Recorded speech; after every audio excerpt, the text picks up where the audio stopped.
Assalamualaikum warahmatullahi wabarakatuh. Baiklah, pada video kali ini saya akan menjelaskan mengenai osiloskop digital. Nah, yang pertama yaitu pengertian osiloskop. Osiloskop adalah alat ukur besaran listrik yang dapat memetakan sinyal listrik. Osiloskop juga merupakan alat ukur elektronika yang berfungsi memproyeksikan bentuk sinyal listrik agar dapat dilihat dan dipelajari. Osiloskop dilengkapi dengan tabung sinar katode. Peranti pemancar elektron memproyeksikan sorotan elektron ke layar tabung sinar katode. Sorotan elektron akan membekas pada layar osiloskop. Pada sumbu vertikal atau Y mempresentasikan tegangan atau V. Pada sumbu horizontal atau X menunjukkan besaran waktu atau T. Layar osiloskop dibagi atas 8 kotak skala besar dalam arah vertikal dan 10 kotak dalam arah horizontal. Tiap kotak dibuat skala yang lebih kecil. Sejumlah tombol pada osiloskop digunakan untuk mengubah nilai skala-skala tersebut. Osiloskop dual trace dapat memperagakan dua buah sinyal sekaligus pada saat yang bersamaan. Cara ini biasanya digunakan untuk melihat bentuk sinyal pada dua tempat yang berbeda dalam suatu rangkaian elektronik.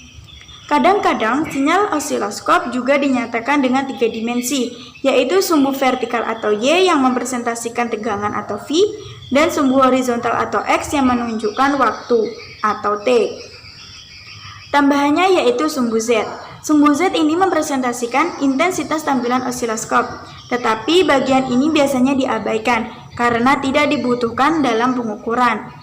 Wujud atau bangun dari osiloskop mirip-mirip seperti sebuah pesawat televisi dengan beberapa tombol pengatur, kecuali terdapat garis-garis atau grid pada layarnya. Tombol-tombol pada osiloskop. Tombol yang pertama yaitu tombol power on atau off. Tombol power on atau off berfungsi untuk menghidupkan dan mematikan osiloskop. Tombol selanjutnya yaitu tombol lampu indikator. Tombol lampu indikator berfungsi sebagai indikasi osiloskop dalam keadaan on atau lampu hidup atau off lampu mati. Selanjutnya yaitu tombol rotation. Rotation pada osiloskop berfungsi untuk mengatur posisi tampilan garis pada layar agar tetap berada pada posisi horizontal. Selanjutnya yaitu tombol intensity. Intensity digunakan untuk mengatur kecerahan tampilan bentuk gelombang agar mudah dilihat. Nah, selanjutnya yaitu tombol fokus.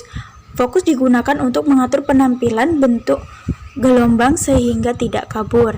Selanjutnya tombol CAL. CAL digunakan untuk kalibrasi tegangan peak to peak atau VPP atau tegangan puncak ke puncak.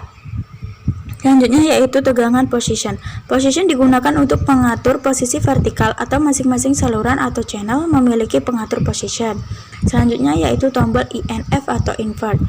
Saat tombol INF ditekan, sinyal input yang bersangkutan akan dibalikkan. Selanjutnya yaitu tombol saklar volt atau diff. Saklar yang digunakan untuk memilih besarnya tegangan per centimeter volt atau diff pada layar osiloskop. Selanjutnya yaitu tombol variabel.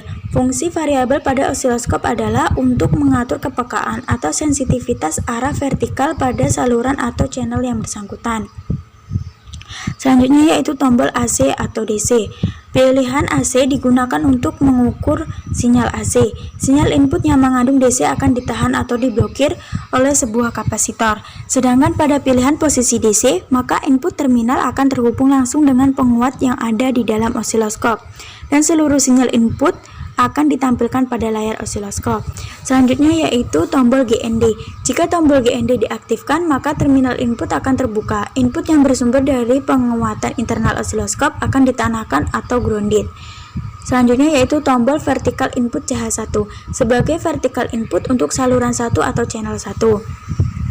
Tombol vertical input CH2 sebagai vertical input untuk saluran 2 atau channel 2. Tombol saklar mode. Saklar mode pada umumnya terdiri dari 4 pilihan yaitu CH1, CH2, dual, dan ADD. Tombol CH1 untuk tampilan bentuk gelombang saluran 1 atau channel 1. Tombol CH2 untuk tampilan bentuk gelombang saluran 2 atau channel 2. Tombol dual untuk menampilkan bentuk gelombang saluran 1 atau CH1 dan saluran 2 atau CH2 secara bersamaan. Selanjutnya yaitu tombol ADD. Tombol ADD yaitu untuk menjumlahkan kedua masukan saluran atau saluran secara aljabar. Selanjutnya yaitu tombol X10 MAG untuk pembesaran magnification frekuensi hingga 10 kali lipat. Selanjutnya yaitu tombol position untuk penyetelan tampilan kiri kanan pada layar. Selanjutnya yaitu tombol XY. Pada fungsi XY ini digunakan input saluran 1 akan menjadi aksis X dan input 2 akan menjadi aksis Y. Selanjutnya yaitu tombol saklar time atau diff. Saklar time atau diff digunakan untuk memilih skala besaran waktu dari suatu periode atau per satu kotak sentimeter pada layar osiloskop. Tombol CAL time atau diff ini berfungsi untuk kalibrasi time atau diff. Selanjutnya yaitu tombol variabel. Tombol variabel berfungsi pada bagian horizontal adalah untuk mengatur kepekaan atau sensitivitas time atau diff. Tombol GND. Tombol GND merupakan konektor yang dihubungkan ke ground atau tanah. Selanjutnya yaitu tombol CHOP dan ALT. CHOP adalah menggunakan potongan dari saluran 1 dan saluran 2. ALT atau alternate adalah menggunakan saluran 1 dan saluran 2 secara bergantian. Selanjutnya yaitu tombol hold off. Tombol hold off untuk mendiamkan gambar pada layar osiloskop. Selanjutnya yaitu tombol level. Level atau trigger level digunakan untuk mengatur gambar yang diperoleh menjadi diam atau tidak bergerak. Selanjutnya yaitu tombol NORM atau auto, tombol lock, dan saklar coupling. Saklar coupling menunjukkan hubungan dengan sinyal searah DC atau bolak-balik AC. Selanjutnya yaitu tombol saklar source, penyesuai pilihan sinyal. Selanjutnya yaitu tombol trigger out, tombol slope, dan terakhir yaitu tombol EXT, trigger yang dikendalikan dari rangkaian di luar osiloskop. Saya Diana Tampu Bolon dengan NIM A1C3190016 akan melanjutkan dengan cara kalibrasi alat osiloskop digital ini. Nah, kalibrasi dilakukan untuk mendapatkan hasil pengukuran yang lebih akurat. Nah, kalibrasi dari osiloskop digital ini dilakukan dengan yang pertama, osiloskop dihidupkan dengan menekan tombol power. Nah, setelah itu ditekan tombol default setup untuk mengembalikan ke pengaturan standar. Setelah itu, probe dihubungkan dengan osiloskop pada channel 1. Setelah itu, probe positif dihubungkan ke ground.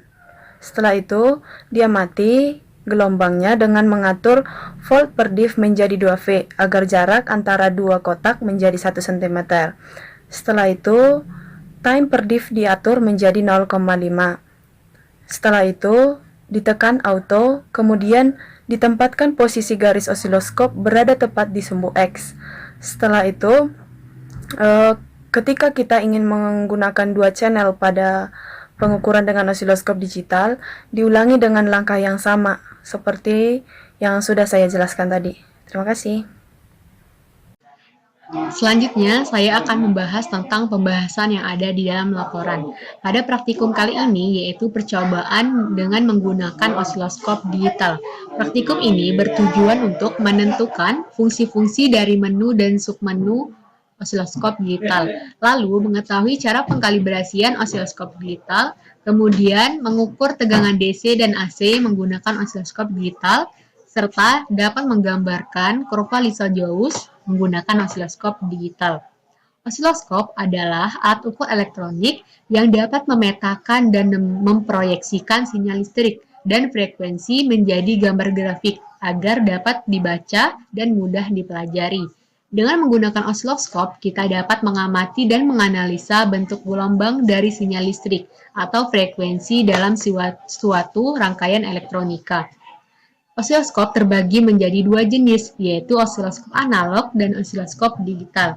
Osiloskop analog menggunakan teknologi cathode ray tube untuk menampilkan sinyal listriknya. Sedangkan osiloskop digital menggunakan LCD untuk menampilkan sinyal listrik serta gelombangnya. Langkah pertama yang kami lakukan adalah menyiapkan alat dan komponen yang dibutuhkan. Adapun alat dan komponen yang dibutuhkan adalah osiloskop digital, power supply, generator AFG, dan kabel penghubung. Langkah kedua, kami mulai melakukan langkah kerja dengan mengecek terlebih dahulu baik dan buruknya alat tersebut. Kemudian melakukan kalibrasi pada osiloskop digital agar mendapatkan hasil yang akurat. Langkah-langkah pengkalibrasian yaitu pertama, siapkan osiloskop beserta probe, Pastikan osiloskop sudah terhubung dengan sumber daya. Kedua, pasang probe pada salah satu channel yang akan dikalibrasi. Tekan tombol on. Posisikan sinyal pada titik 0 ppp horizontal. Ketiga, pasang ujung probe pada titik kalibrasi dan baca nilai ppp yang tertera pada titik kalibrasi dan cocokkan dengan hasil pembacaan. Keempat, putar potensiometer pada volt per dip untuk mengatur amplitudo. Ketika amplitudo hasil pembacaan sudah sama dengan nilai ppp pada titik kalibrasi, maka osiloskop sudah siap digunakan. Pada percobaan ini dilakukan 3 jenis percobaan, yaitu pengukuran tegangan DC, pengukuran frekuensi AC, dan penggambaran kurva Lissajous dengan 2 channel, dengan tahap-tahap yang berbeda pula. Pada pengukuran tegangan DC, menggunakan power supply yang bervariasi, yaitu 3 volt, 6 volt, dan 12 volt. Pada pengukuran frekuensi AC, menggunakan frekuensi yang berbeda-beda juga, yaitu 100 Hz, 400 Hz, dan 600 Hz. Dan pada penggambaran kurva Lissajous, menggunakan 2 channel, yaitu channel 1 dan channel 2. Percobaan pengukuran tegangan DC. Pada setiap percobaan menggunakan volt per dip dan time dip yang sama agar dapat membandingkan gelombang yang terbentuk. Volt dip dan time dip yang digunakan adalah 2 volt per dip dan 5 ms. Pertama, pada power supply sebesar 3 volt. Setelah melakukan langkah kerja, didapatlah gambar gelombang. Setelah diamati bentuk gelombang tersebut, diperoleh gambar pada sumbu Y adalah sebesar 1,4 dip dan tegangan PPP sebesar 2,88 volt secara praktek. Sedangkan untuk secara teori didapatkan tegangan PPP sebesar 2,8 volt. Kedua, pada power supply sebesar 6 volt. Setelah melakukan langkah kerja, didapatlah gambar gelombang. Setelah diamati gambar gelombang, diperolehlah gambar pada sumbu Y adalah sebesar 2,6 dip dan tegangan PPP-nya 5,20 volt secara praktek. Sedangkan secara teori didapatkan tegangan PPP sebesar 5,2 volt. Dan ketiga, pada power supply sebesar 12 volt, setelah melakukan langkah kerja, didapatlah gambar gelombang. Setelah diamati bentuk gelombang, diperoleh gambar pada sumbu Y adalah sebesar 5,2 dip dan tegangan PPP sebesar 10,48 volt secara praktek. Sedangkan untuk secara teori didapatkan tegangan PPP sebesar 10,4 volt. Berdasarkan pengamatan, didapatkan panjang gelombang yang berbeda-beda pada setiap percobaan. Pada tegangan 3 volt, panjang gelombang yang terbentuk terlihat pendek. Pada tegangan 6 volt, panjang gelombang yang terbentuk terlihat lebih panjang dari sebelumnya. Pada tegangan 12 volt, panjang gelombang yang terbentuk terlihat sangat panjang antar gelombang satu dengan gelombang lainnya. Dari pengamatan tersebut, kita dapat melihat bahwa tegangan sebanding dengan gelombang yang terbentuk, yaitu ketika tegangan yang digunakan itu semakin besar, maka panjang gelombang yang terbentuk akan semakin panjang pula. Sebaliknya, semakin kecil tegangan yang digunakan, maka panjang gelombang pun akan semakin kecil. Dan membuktikan bahwa tegangan dan panjang gelombang memiliki hubungan yang sebanding atau dapat dinyatakan dengan rumus lambda sama dengan V per F. Percobaan kedua yaitu percobaan pengukuran tegangan AC. Pada setiap percobaan menggunakan volt per dip dan time dip yang sama juga agar dapat membandingkan gelombang yang terbentuk. Volt per dip dan time dip yang digunakan yaitu 2 volt per dip dan 5 ms. Dan power supply yang digunakan 3 volt, 6 volt, dan 12 volt. Pertama, pada frekuensi 100 Hz. Setelah melakukan langkah kerja, dapatlah gambar gelombang. Setelah diamati gambar gelombang tersebut, diperoleh gambar pada sumbu Y adalah 0,6 dip. Dan secara teori, output tegangannya sebesar 1,2 volt. Dengan menggunakan data tersebut, maka kita dapat menghitung PPP, PP, dan VEF dan periode yang sudah didata di dalam data hasil. Kedua, pada frekuensi 400 Hz. Setelah melakukan langkah kerja, dapatlah gambar gelombang. Setelah mengamati bentuk gelombang, diperoleh gambar pada sumbu Y adalah sebesar 0,6 dip. Secara teori, output tegangannya sebesar 1,2 volt. Dengan menggunakan data tersebut, maka kita juga dapat menghitung PPP, PP, VEF, dan periodenya. Ketiga, ketiga, pada frekuensi 600 Hz. Setelah melakukan langkah kerja, kita akan mendapatkan gambar gelombang. Setelah mengamati bentuk gelombang, diperolehlah pada sumbu Y sebesar 0,6 dip. Dan secara teori, output tegangannya sebesar 1,2 volt. Dengan menggunakan data tersebut, maka kita dapat menghitung VPP, VP, dan VEF dan periodenya. Berdasarkan pengamatan, didapatkan bentuk gelombang yang berbeda-beda juga setiap frekuensinya. Pada frekuensi 100 Hz, gelombang yang terbentuk tidak terlalu rapat. Pada frekuensi 400 Hz, gelombang yang terbentuk terlihat lebih rapat dari sebelumnya. Dan pada frekuensi 600 Hz, gelombang yang terbentuk terlihat sangat rapat antar gelombang satu dengan gelombang lainnya. Dari pengamatan tersebut, kita dapat melihat bahwa frekuensi berbanding terbalik dengan gelombang yang terbentuk, yaitu ketika frekuensi yang kita gunakan itu semakin besar, maka gelombang yang terbentuk akan semakin rapat. Dari pernyataan ini dapat dilihat bahwa gelombang yang terbentuk semakin rapat dan menyatakan panjang gelombangnya pun semakin kecil, dan membuktikan bahwa frekuensi dan panjang gelombang memiliki hubungan yang berkebalikan atau dapat dinyatakan dengan rumus lambda sama dengan V per F. Ketiga, penggambaran kurva Lissajous. Pada setiap percobaan, menggunakan volt per dip dan time dip yang sama juga agar mendapatkan hasil yang lebih akurat dan dapat membandingkan gelombang yang terbentuk. Volt per dip dan time dip yang digunakan yaitu 2 volt per dip dan 5 ms, dan frekuensi yang kami gunakan memiliki rasio 1:2. Pertama, pada channel 1 diperoleh output tegangan 1,2 volt. Perpindahan gambar sumbu Y 0,6 dip dengan frekuensi sebesar 100 Hz. Dengan menggunakan data tersebut, maka dapat dihitung PPP 1,2 volt, PP 0,6 volt, VEF-nya 0,42 volt, dan periodenya 0,01 sekon. Kedua, pada channel 2, dapatlah output tegangannya 1,2 volt, perpindahan gambar sumbu Y 5 dip dengan frekuensi sebesar 200 Hz.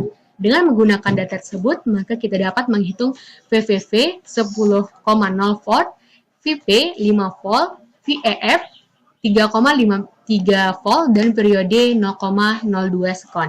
Dan diperoleh bentuk kurva Lissajous seperti gambar berikut. Dari pengamatan ini kita dapat mendapatkan kurva dengan sudut 22 derajat dan 30 derajat.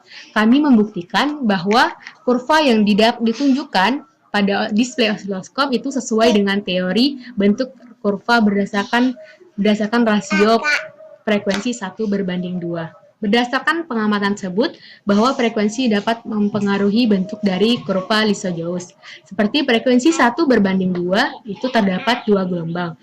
Frekuensi 1:3 terdapat 3 gelombang, dan frekuensi 1:4 itu terdapat 4 gelombang. Jadi, semakin besar frekuensi yang digunakan, maka gelombang yang terbentuk juga akan semakin besar. Baiklah, itulah tadi mengenai osiloskop digital, baik dari pengertian tombol-tombol osiloskop digital, kalibrasi osiloskop digital, dan pembahasan osiloskop digital dari kelompok kami. Thanks for watching. Wassalamualaikum warahmatullahi wabarakatuh.